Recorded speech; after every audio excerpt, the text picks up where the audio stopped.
waxaan ku mahadsantihiin in barnaamijkan aad nagala soo qayb gasheen dhammaan martida sharafta leh heerarka kala duwan leh runtii waxa laga hadlayo waxay ahayd shilin Soomaaliga iyo dhibaatada haysata cid walba ka dherigsan tahay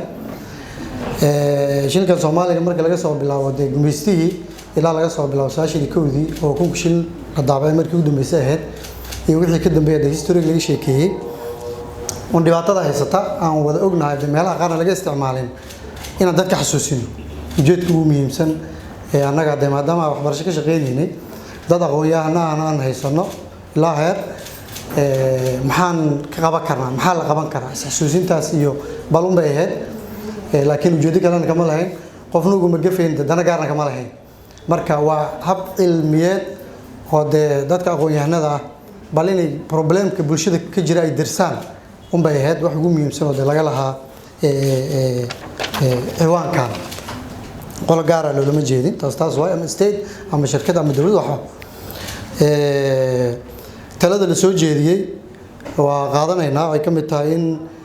stakeholders qaar ay ka maqeen oo in lagu soo daro ay tahay daatooyinka qaarkood primary data oo kala la rabeen waxyaabo qaarkood oo aqoon-yahanadu ay soo jeediyeen waa qaadanaynaa waan calaamadaynaa wax kastana markay bilow yihiin waxba gaabis waxa ka dhinaada waan ku soo kordhinayna sharar kale noocan ka balaaran oo xoogaa ka yara dhadhan fiican oo soo maalinka soo kimaanta liftigiisa u fiicnaa waxaan mahad celinayaa paneliska Ustaad Yaasiin iyo saaxiibkay Ustaad Usmaan iyo walaalkay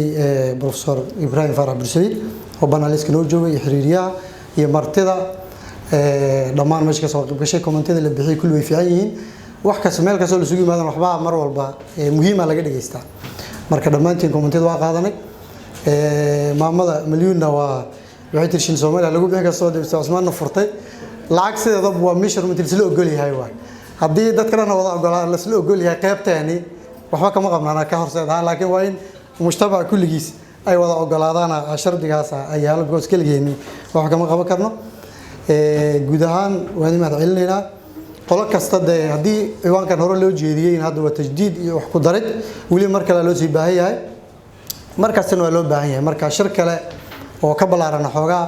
oo dadkii naga dhiman aan ku soo qayb gelin doonaa insha Allah ayaan sameyn doonaa martida mahad celinaya waqtigiina iyo time ka aad geliseen aad noo soo horteen kulliguna ma santiin salaadii la jooga